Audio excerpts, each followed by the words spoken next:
বেনজির ও মতিউর পরিবারের সম্পদ বিবরণী চেয়ে দুদকে নোটিশ। সাবেক পুলিশ কর্মকর্তা শামসুদ্দোহা দম্পতির বিরুদ্ধে চার্জশিট। দুর্নীতি রুখতে জনগণকে আহ্বান হাইকোর্টের। সুনামগঞ্জ ও সিলেটে বন্যা পরিস্থিতির ফের অবনতি। খাগড়াছড়িতে নিম্নাঞ্চল প্লাবিত। বন্যা মোকাবেলায় আগাম প্রস্তুতি নিতে সংশ্লিষ্টদের প্রধানমন্ত্রীর নির্দেশ। হাসপাতাল থেকে বাসায় ফিরেছেন খালেদা জিয়া। ষড়যন্ত্র করে তাকে মৃত্যুর মুখে ঠেলে দেয়া হচ্ছে, অভিযোগ বিএনপি নেতাদের।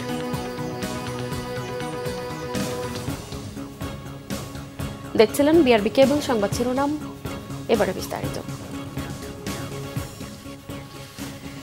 সাবেক আইজিপি বেনজির আহমেদ ও তার পরিবার এবং জাতীয় রাজস্ব বোর্ডের সাবেক কর্মকর্তা মতিউর রহমান ও তার পরিবারের সম্পদ বিবরণী জমা দিতে নোটিশ জারি করেছে দুর্নীতি দমন কমিশন দুদক। আর পুলিশের সাবেক এডিশনাল আইজি এবং বিআইডব্লিউটি এর সাবেক চেয়ারম্যান মোহাম্মদ শামসুদ্দোহা খন্দকার ও তার স্ত্রীর বিরুদ্ধে দুর্নীতির মামলার চার্জশিট দাখিল করেছে সংস্থাটি। এদিকে দুর্নীতি আইনের শাসনের অন্তরায় উল্লেখ করে দুর্নীতির বিরুদ্ধে ঘরে ঘরে দুর্গ করে তোলার আহ্বান জানিয়েছে হাইকোর্ট। রিপোর্ট সৈয়দ আব্দুল মোহিতের। এবার দুদকের জালে সাবেক আইজিপি বেনজির আহমেদ এবং জাতীয় রাজস্ব বোর্ডের সাবেক কর্মকর্তা মতিউর রহমান, তাদের বিরুদ্ধে দুর্নীতির মাধ্যমে অবৈধ সম্পদের পাহাড় গড়ার অভিযোগ ওঠায় তার বিবরণী জমা দিতে নোটিশ জারি করেছে সংস্থাটি। শুধু তারাই নয়, সম্পদের বিবরণী দিতে হবে বেনজির আহমেদের স্ত্রী ও 2 মেয়েকে এবং মতিউরের 2 স্ত্রী এবং প্রথম স্ত্রীর 2 সন্তানকে।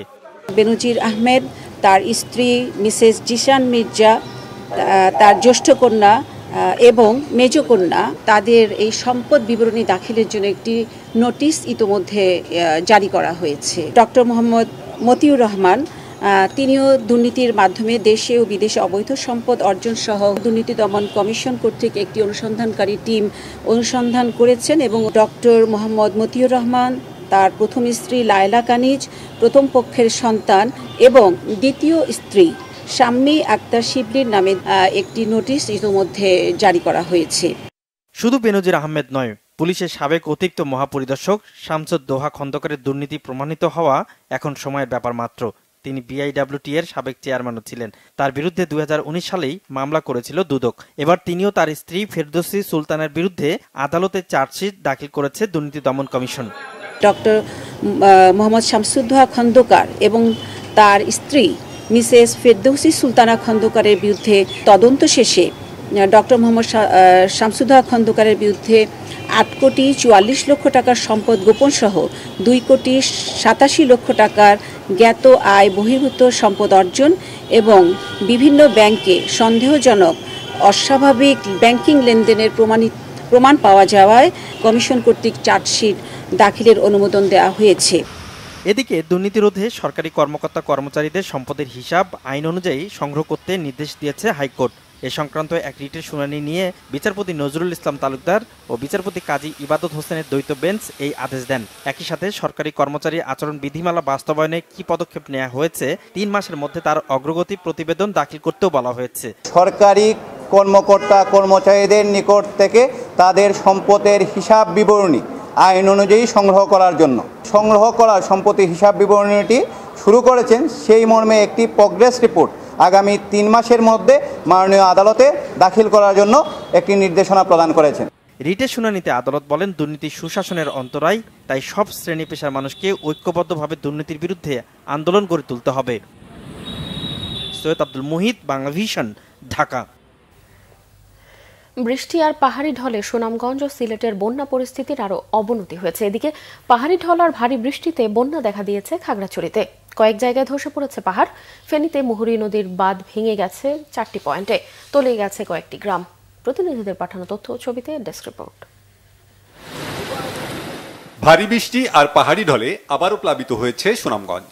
সুরমা সহ সব নদ নদীর পানি বিপদসীমার উপর দিয়ে বইছে। সপ্তাহের ব্যবধানে আবারও তুলিয়েছে জেলার তাহিরপুর, বিশ্বম্ভরপুর, সদর, দোয়ারাবাজার ও ছাতকের বিভিন্ন এলাকা। পানিবন্দী লাখো মানুষ। সড়ক ডুবে যাওয়ায় জেলা সদরের সঙ্গে তাহিরপুর, মধ্যনগর ও ধর্মপাশা উপজেলার সড়ক যোগাযোগ বন্ধ হয়ে গেছে। ভোগান্তিতে সাধারণ মানুষ। বন্যাতে আমাদের অনেক বাড়ি ঘরদুয়ার পানির তলে। এলাকার মানুষ যোগাযোগের খুবই সমস্যা এবং আমাদের স্কুলে ছাত্রছাত্রী যাওয়ার জন্য খুবই সমস্যা হয়। চলাফেরা নৌকায় যাচ্ছে এবং অনেক কষ্ট হচ্ছে, অনেক লোক আটকে আছে, কিছু অংশ ভেঙে গিয়েছে। আমাদের যোগাযোগ ব্যবস্থা খুব খারাপ হয়েছে। এদিকে সিলেটে বন্যা পরিস্থিতির আরও অবনতি হয়েছে।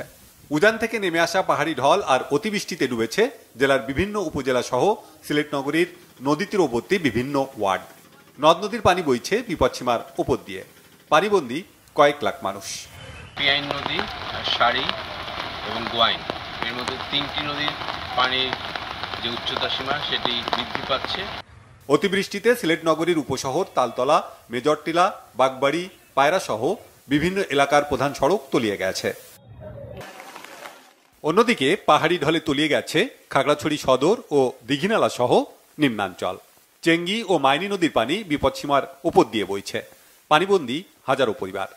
4:30টার দিকে দেখতেছি যে পুরা পানি ভরে গেছে এলাকা। তারপরে এখন আমরা বর্তমানে মুসলিম পাড়া স্কুলে আর এবং অন্যান্য যারা ছাত্ররা আছে ওদের বাসায় এখন অবস্থান করছি। এখন মুসলিম পাড়া সব মানুষ স্কুলে গেছে, ভোররাত্র হইতে পানি তলায় গেছে, বাড়িঘর সব পানির ভিতরে। আমরা স্কুল ঘরে আশ্রয় নিয়েছি। দীঘিনালার মেরুং, কবাখালী ও শহরের বিভিন্ন এলাকা প্লাবিত হয়েছে। সড়ক ডুবে বন্ধ হয়ে গেছে রাঙামাটির সাজেক ও লংদুর সাথে খাগড়াছড়ির যোগাযোগ। মহালছড়ি সড়কে বিভিন্ন জায়গা তলিয়ে যাওয়ায় রাঙামাটির সাথে সড়ক যোগাযোগ প্রায় বিচ্ছিন্ন। বৃষ্টি চলতে থাকায় পাহাড় ধস ও বন্যা পরিস্থিতির আরও অবনতির শঙ্কা রয়েছে। মাটিরাঙ্গার সাপমারায় ভোরে পাহাড় ধসে পড়ে সড়কের ওপর। 4 ঘন্টা পর স্বাভাবিক হয় সড়ক যোগাযোগ। শহরের শালবাগান, হরিনাথপুর, রসুলপুর ও মেহেদিবাগে পাহাড় ধসে কয়েকটি বাড়িঘর ক্ষতিগ্রস্ত হয়েছে।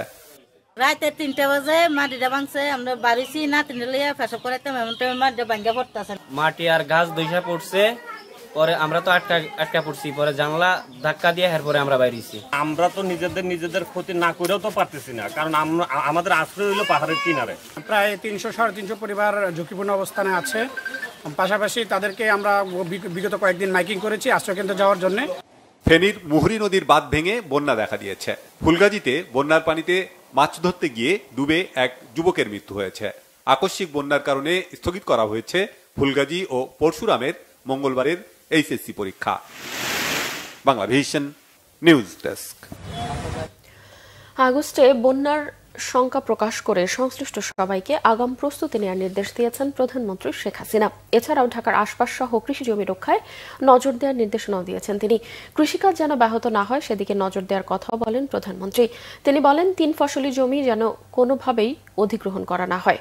মঙ্গলবার একনেক পরবর্তী ব্রিফিংয়ে এসব তথ্য জানানো হয়। বিস্তারিত জানাচ্ছেন রুকনুজ্জামান।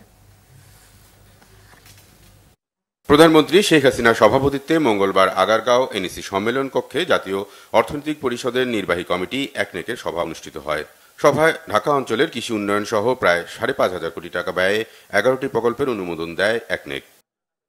আগস্টে বন্যার আশঙ্কার কথা জানিয়ে সংশ্লিষ্টদের আগাম প্রস্তুতি নেওয়ার নির্দেশনা দেন প্রধানমন্ত্রী। বৃষ্টির ধারা ইত্যাদি দেখে ধারণা করছেন যে আমাদের সম্ভবত বন্যা হতে পারে। আমরা তো বন্যাগ্রস্তই, বন্যা প্রণ কান্ট্রি আমরা, তো সেটার জন্য তিনি আমাদের সবাইকে বলেছেন প্রস্তুত থাকতে। খোদা না করেন যদি বন্যা হয়েই যায় তাহলে আমরা যেন তার প্রস্তুত যত সময় কাজ করতে পারি। এছাড়া কৃষিকাজ যেন কোনোভাবেই ব্যাহত না হয় এজন্য কৃষি জমি রক্ষায় নজর দেওয়ার নির্দেশনাও দেন সরকার প্রধান। বিশেষ করে ঢাকা জেলার আশেপাশে কৃষি জমি প্রায় সবই দখল হয়ে গেছে। আবাসনের অর্থে আবাসনের জন্যে কেনা হয়ে গেছে দেখা যায়।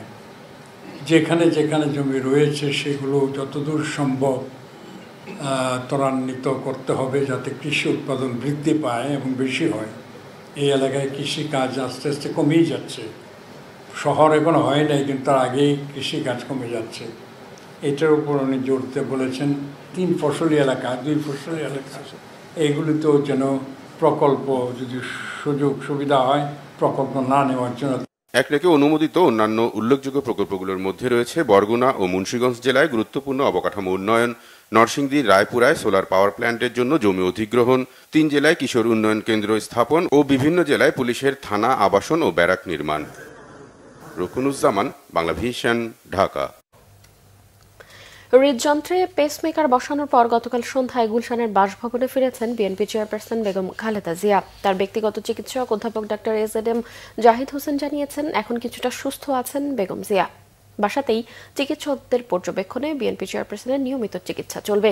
গত 22 জুন গভীর রাতে হঠাৎ অসুস্থ হয়ে পড়লে বেগম খালেদা জিয়াকে এভার কেয়ার হাসপাতালের করোনারি কেয়ার ইউনিট সিসিইউতে ভর্তি করা হয়। পরে মেডিকেল বোর্ড বিএনপি চেয়ারপারসনের হৃদযন্ত্রে পেসমেকার বসানোর সিদ্ধান্ত নেয়। পেসমেকার বসানোর পর 2 দিন সিসিইউতে থাকেন তিনি। পরে মেডিকেল বোর্ড সিসিইউর সকল সুবিধা কেবিনে স্থানান্তর করে সহ বেগম জিয়াকে কেবিনে স্থানান্তর করে। ইনফেকশন এড়াতে বাসায় রেখেই তার চিকিৎসার সিদ্ধান্ত নিয়েছে চিকিৎসকরা।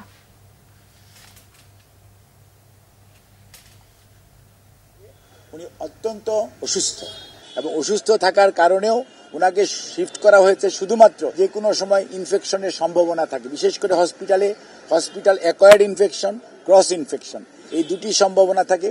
ওনার যেহেতু ডায়াবেটিস আছে, ওনার যেহেতু উনি ইমিউনো কম্প্রোমাইজড এবং ওনার আরও অন্যান্য অনেক রোগ, বিশেষ করে chronic liver disease, chronic kidney disease এবং হার্টের যে নতুন সমস্যা, যেটা নতুন সমস্যা ওনার ছিলই, সেটি আরও বেশি মারাত্মক প্রকট আকার ধারণ করেছে। কাজে এই অবস্থার মধ্যে ওনাকে যত দ্রুত সম্ভব ওনাকে এমন একটি এনভায়রনমেন্টে নেওয়া যেখানে ইনফেকশনের সম্ভাবনা কম, সেই জন্য এখানে আনা হয়েছে। উনি এই জন্য আমি কথাটি বলেছি, সার্বক্ষণিকভাবে মেডিকেল বোর্ডের সদস্যদের তত্ত্বাবধানে উনি এখানে চিকিৎসাধীন থাকবেন। যখনই প্রয়োজন পড়বে তখন ওনার পরীক্ষা নিরীক্ষার জন্য হসপিটালে যেখানে প্রয়োজন নেওয়া হবে।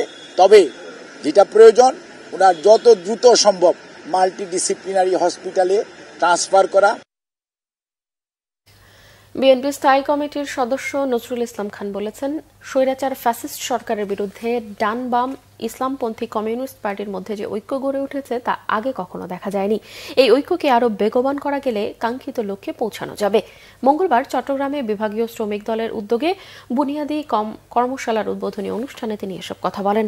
এ সময় বিএনপি চেয়ারপারসন বেগম খালেদা জিয়াকে সরকার ষড়যন্ত্র করে মৃত্যুর মুখে ঠেলে দিচ্ছে উল্লেখ করে নজরুল ইসলাম আরো বলেন, দেশে ভোটাধিকার, মানুষের গণতান্ত্রিক অধিকার ফিরিয়ে দিতেই বেগম জিয়ার মুক্তি প্রয়োজন।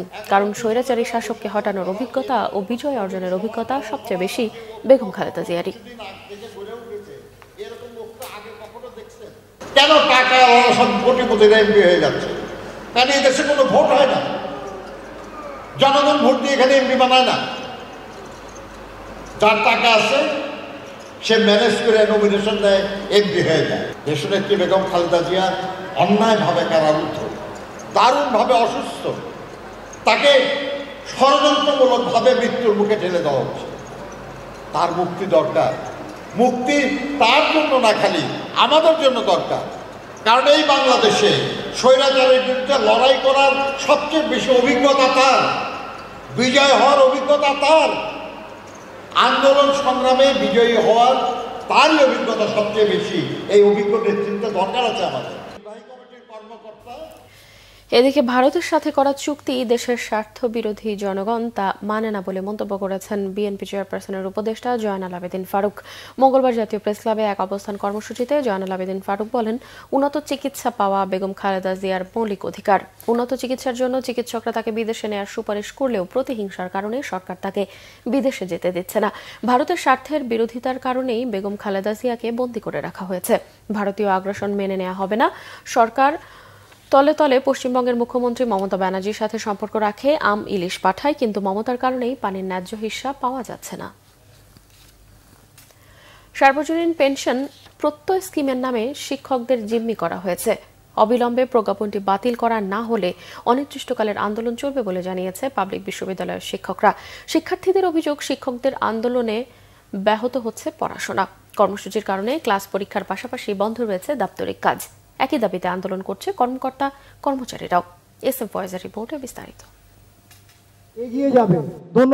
শিক্ষকদের সর্বজনীন পেনশন স্কিম প্রত্যয়ের বাতিলের দাবিতে মঙ্গলবারও অনির্দিষ্টকালের কর্মবিরতি পাবলিক বিশ্ববিদ্যালয়ের শিক্ষকদের। আমরা এক বাক্যে বলতে চাই, আমরা শুধুমাত্র সর্বজনীন পেনশন স্কিমের প্রত্যয় স্কিমের বিরুদ্ধে এখানে অবস্থান নিয়েছি। আমরা অন্য কোন স্কিমের বিরুদ্ধে এখানে অবস্থান নেই। শিক্ষক নেতারা বলেন, পেনশন স্কিম প্রত্যয়ে শিক্ষকদের বাধ্যতামূলক অন্তর্ভুক্ত করা শুধু অধিকার হরণ নয়, মানহানিকরও। শিক্ষক সমাজকে প্রত্যয় স্কিম নামে, এই প্রত্যয় স্কিম প্রবর্তনের নামে শিক্ষক সমাজকে জিম্মি করা হয়েছে। আমাদের চোখের পানিতে ভাসাবেন না। চোখের পানি থেকে আগুন জ্বলে, সেই আগুন জ্বালাবেন না। হাজার হাজার ছাত্ররা আমাদের দিকে তাকিয়ে আছে, তারাই আমাদের উত্তরসূরি, তাদের জন্য আন্দোলন, মাননীয় প্রধানমন্ত্রীর জন্য আন্দোলন। প্রত্যেক স্কিম প্রত্যাহার, তারপর আমাদের সুপার গ্রেড, আরেকটি হলো যে আমাদের স্বতন্ত্র বেতন স্কেল। তাহলেই কিন্তু আমার মনে হয় যে আমাদের দাবিগুলো পূরণ করলে আমরা ক্লাসে ফেরত যাব, এমনকি আমাদের যে শিক্ষার্থীদের যে চরম ক্ষতি হচ্ছে সেটা আমরা কিন্তু বিশেষ বিশেষ ক্লাস নিয়ে পূর্বে আমরা যেমন করেছি আমরা ভবিষ্যতেও সেটা পুষিয়ে নিতে পারবো বলে আমি মনে করি। একপেশে সিদ্ধান্ত মেধাশূন্যতার আত্মঘাতী কারণ হবে ভবিষ্যতে, এমনটাই বলছেন বাংলাদেশ প্রকৌশল বিশ্ববিদ্যালয় বুয়েটের শিক্ষকরা। ভবিষ্যৎ প্রজন্ম যারা এই শিক্ষকতা পেশায় আসবেন তারা কিন্তু তাদের সেই আর্থিক সুরক্ষা বলয়টা থাকবে না, এবং আমরা যেটা শঙ্কা করছি যে ভবিষ্যতে মেধাবী শিক্ষার্থীরা শিক্ষকতা পেশায় আসবেন না, এটি কিন্তু সমগ্র আমাদের যে শিক্ষা ব্যবস্থা সেই শিক্ষা ব্যবস্থার কিন্তু ধ্বংস করে। ক্লাস ও পাঠাগার বন্ধ থাকায় ব্যাহত হচ্ছে শিক্ষার্থীদের পড়াশোনা। শিক্ষকরা যে আন্দোলন করতেছে এটার পর আমরা যে ভুগতেছি, আমাদের পরীক্ষা পিছাচ্ছে, আমাদের সবকিছু পিছিয়ে যাচ্ছে, কিন্তু যখন দেখা যায় ছাত্রদের কোনো গঠনমূলক কোনো আন্দোলন হয় সেই আন্দোলনের শিক্ষকরা সবসময় চুপ থাকে। শিক্ষকরা তাদের যে উদ্দেশ্য আছে সেই উদ্দেশ্যে পৌঁছান, তাদের কথা, তাদের প্রতিবাদ সবকিছু যেন সরকার অবধি পৌঁছাক, কিন্তু আমরা চাই যে অনির্দিষ্টকালের জন্য এটা যেন খুব বেশি সময় দীর্ঘায়িত না হয়। শিক্ষকদের পাশাপাশি আন্দোলন করছেন বিশ্ববিদ্যালয়গুলোর কর্মকর্তা ও কর্মচারীরা। SM Foyez, Bangla Vision, Dhaka. অর্থমন্ত্রী আবুল হাসান মাহমুদ আলী বলেছেন, সার্বজনীন পেনশন স্কিম প্রত্যয় বাতিলের দাবিতে বিশ্ববিদ্যালয়ের শিক্ষকরা যে আন্দোলন করছে সেটা অযৌক্তিক। মঙ্গলবার রাজধানীর শেরেবাংলা নগরে অর্থমন্ত্রী নিজ কার্যালয়ে এশীয় উন্নয়ন ব্যাংক এডিবির দক্ষিণ ও মধ্য ও পশ্চিম এশীয় বিষয়ক ভাইস প্রেসিডেন্ট ইংমিং ইয়াং এর সঙ্গে বৈঠক শেষে এই মন্তব্য করেন। অর্থমন্ত্রী সাংবাদিকদের জানান, এডিবির সঙ্গে উন্নয়ন সহযোগিতার বিষয়ে প্রত্যাশার চেয়েও বেশি অগ্রগতি হয়েছে। সংস্থাটি বাংলাদেশের ব্যাপারে ইতিবাচক। পেনশন স্কিম প্রত্যয় বাতিলের শিক্ষকদের দাবির বিষয়ে অর্থমন্ত্রী বলেন, তাদের আন্দোলন যুক্তিসঙ্গত নয়। সরকার যেটা দিয়েছে প্রেস রিলিজ এইটাই। শিক্ষকরা যে এখন আন্দোলন করছে এটা কি স্যার লজিক্যাল কোনো কিছু মনে করেন এটা করা উচিত? না, আমার মনে হয় না এটা লজিক্যাল। সার্বজনীন পেনশন স্কিম প্রত্যয়ের বিরুদ্ধে বিশ্ববিদ্যালয় শিক্ষকদের আন্দোলনের মধ্যেই স্কিমের বিষয়ে আরও স্পষ্ট করল অর্থ মন্ত্রণালয়। স্বশাসিত, স্বায়ত্তশাসিত ও রাষ্ট্রায়ত্ত প্রতিষ্ঠানের ক্ষেত্রে গতকাল 1 জুলাই থেকে নিয়োগপ্রাপ্তরা পেনশন স্কিমের অন্তর্ভুক্ত হবেন, আর সরকারি চাকরিজীবীরা আওতায় আসবেন 2025 সালের 1 জুলাই থেকে। জাতীয় পেনশন কর্তৃপক্ষ বলছে, উন্নত দেশের পথ অনুসরণ করেই চালু করা হচ্ছে স্কিম। তবে বিশ্লেষকরা বলছেন, এটি তাড়াহুড়া করে বাস্তবায়নের বিষয় নয়। গোলাম মাইনুল হাসানের রিপোর্ট। প্রবাস, প্রগতি, সুরক্ষা, প্রত্যয়, সমতা, মোট 5টি সর্বজনীন পেনশন স্কিম চালু রয়েছে। যদিও এনে আগে খুব বেশি আলোচনা হয়নি, তবে চলতি অর্থ বছরের বাজেট পাশের পর বিশ্ববিদ্যালয় শিক্ষকরা আন্দোলনে নামলে নতুন করে আলোচনায় আসে পেনশন স্কিমটি। মঙ্গলবার অর্থ মন্ত্রণালয়ের বিজ্ঞপ্তিতে বলা হয়, সর্বজনীন পেনশন ব্যবস্থায় 60 বছর বয়স থেকে পেনশন পাওয়ার বিষয় রয়েছে। তবে বিশ্ববিদ্যালয়ের শিক্ষকরা অবসরে যান 65 বছরে। সেক্ষেত্রে আইনের সংশোধনী আনবে সরকার। যে একটা সাস্টেইনেবল পেনশন সিস্টেম করতে হলে পরে অবশ্যই সেটা ফান্ডেড হতে হবে, একটা ফান্ডের অধীনে চলতে হবে, এবং বিশ্বের দেশে দেশে কিন্তু ফান্ডেড পেনশনই আছে। প্রত্যয় স্কিমে 30 বছর চাকরি করলে আমরা বলেছি যে সম্ভাব্য মাসিক পেনশন হবে 1,24,660 টাকা। তাহলে 1,24,660 টাকাকে প্রতি মাসে ধরে 30 বছরে কত পায় সেটারে যোগ দেন। যদি পরেরটা তার থেকে বেশি হয় দেন কোনো কথা থাকার কথা না, এবং আমি দায়িত্ব নিয়ে বলতে পারি পরেরটার যোগফল বেশি। একটা স্কিম যখন ঘোষণা করেছে গত আগস্টে, এখন প্রত্যয় স্কিম করতে গেলে আমরা চালু করছি 1 জুলাইতে। একটা সময় তো আমরা নিয়েছি, এইভাবে সরকারি কর্মচারীদের প্যাকেজও ইন কোর্স অফ টাইম হবে। সরকারি স্বায়ত্তশাসিত সব একসাথে স্কিম চালু না করায় এ বিষয়ে প্রশ্ন তুলেছেন বিশ্লেষকরা। প্রথমে একটা প্রশ্ন আসে যেটা সার্বজনীন পেনশন স্কিম, অতএব সরকারের যেটা প্রয়োজন ছিল সেটা সব জায়গায় একই সময়ে স্কিমটা চালু করা। সরকারি সংস্থা, সরকারি প্রশাসনে, স্বায়ত্তশাসন সংস্থা এবং প্রায় পাবলিক বিশ্ববিদ্যালয় করুক, তারপর ধীরে ধীরে অন্য জায়গায় প্রাইভেটের সাথে যেতে পারতো। তবে এটা আমার মনে একটা একটা এই ব্যাপারে একটা যথেষ্ট প্রশ্ন দেখা যায়। ইতিমধ্যে অনেকগুলি সংস্থা কিন্তু তারা তাদের ভিন্নমত পোষণ করেছে, তারা আসতে চাচ্ছে না, এবং যারা রাজি হয়েছে তাদের সংখ্যা খুব বেশি না, অতএব সার্বজনীন এটা বলা যাবে না। প্রত্যেক স্কিমে পেনশনভোগীরা আজীবন পেনশন পেলেও স্ত্রী কিংবা উত্তরাধিকাররা আজীবন পেনশন পাবেন না। চাকরিজীবীর মৃত্যু হলে তার সর্বোচ্চ 75 বছর পর্যন্ত পেনশন সুবিধা পাবেন নমিনিরা। আশা করি তিনি আমার। গোলাম মইনুল্লাহ হাসান, বাংলা ভিশন, ঢাকা। জয় বাংলা, জয় বঙ্গবন্ধু। দ্রব্যমূল্যের ঊর্ধ্বগতি নিয়ন্ত্রণের দাবি জানিয়েছেন সংসদ সদস্যরা। জাতীয় সংসদ অধিবেশনের আলোচনায় অংশ নিয়ে এমন দাবি জানান তারা। দ্রব্যমূল্যের ঊর্ধ্বগতি ঠেকাতে ব্যবস্থা নেওয়ার জন্য বাণিজ্য প্রতিমন্ত্রীর দৃষ্টি আকর্ষণ করে তারা বলেন, বাজার নিয়ন্ত্রণ না করলে সরকারের সব উন্নয়ন বিফলে যাবে। দ্রব্যমূল্যের লাগামহীন গতির কারণে মানুষ কষ্টে আছে। নিত্যপণ্যের দাম অসহনীয় পর্যায়ে চলে যাওয়ায় মানুষের দুর্ভোগ আরও বাড়ছে বলে অভিযোগ করেন তারা। জবাবে বাণিজ্য প্রতিমন্ত্রী আহসানুল হক বলেন, দরিদ্র মানুষের দুর্ভোগ লাঘবে 1 কোটি পরিবারকে ভর্তুকি দিয়ে স্বল্প মূল্যে টিসিবির পণ্য দেয়া হচ্ছে। ভবিষ্যতে স্থায়ী দোকানের মাধ্যমে টিসিবির পণ্য দেয়া হবে বলেও জানান তিনি।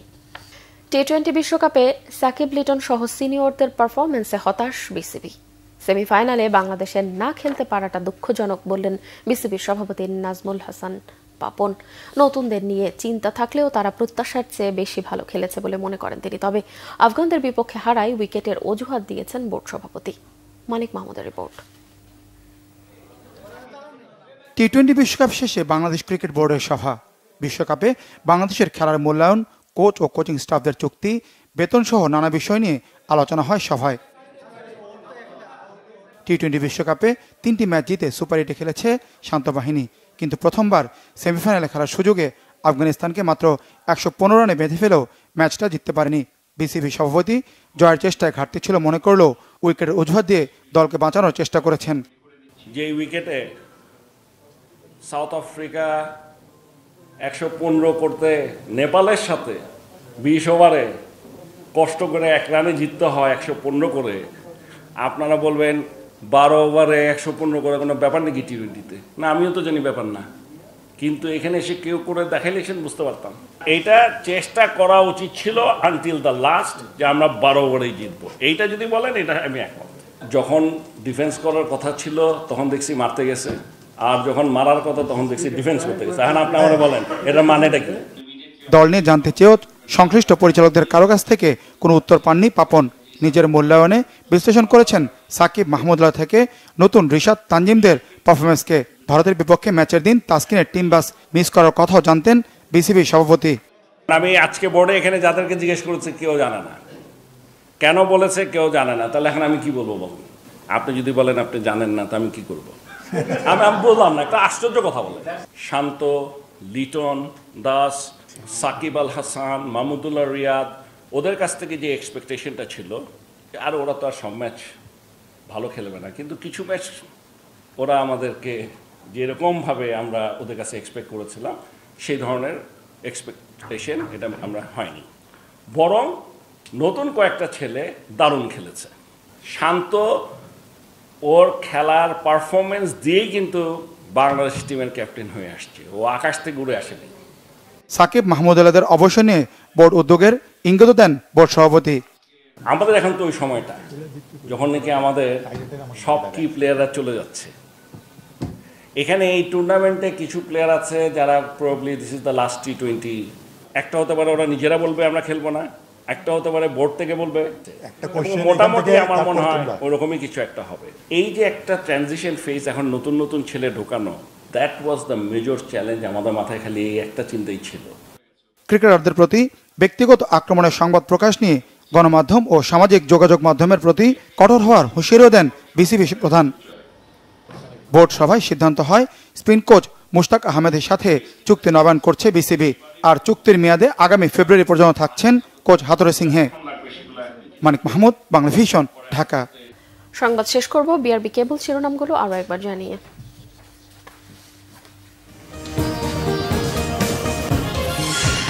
বেনজির ও মতিউর পরিবারের সম্পদ বিবরণী চেয়ে দুদকের নোটিশ। সাবেক পুলিশ কর্মকর্তা শামসুদ্দোহা দম্পতির বিরুদ্ধেও চার্জশিট। দুর্নীতি রুখতে জনগণকে আহ্বান হাইকোর্টের। সুনামগঞ্জ ও সিলেটে বন্যা পরিস্থিতির ফের অবনতি। খাগড়াছড়িতে নিম্নাঞ্চল প্লাবিত, বন্যা মোকাবেলায় আগাম প্রস্তুতি নিতে সংশ্লিষ্টদের প্রধানমন্ত্রীর নির্দেশ। হাসপাতাল থেকে বাসায় ফিরেছেন খালেদা জিয়া। ষড়যন্ত্র করে তাকে মৃত্যুর মুখে ঠেলে দেয়া হচ্ছে, অভিযোগ বিএনপি নেতাদের। এই ছিল এখনকার মতো। পরের সংবাদ সকাল 10টায়, এর আগে সকাল 9টায় রয়েছে নিউজ টপ 10 দেখার আমন্ত্রণ রইল। এছাড়াও বাংলাভিশন সংবাদ ও সংবাদ সংশ্লিষ্ট অনুষ্ঠান দেখতে ভিজিট করুন www.bbnews24.com ও facebook.com/banglavishnnews এবং সাবস্ক্রাইব করুন youtube.com/banglavishnnews। এতক্ষণ সঙ্গে থাকায় ধন্যবাদ সবাইকে।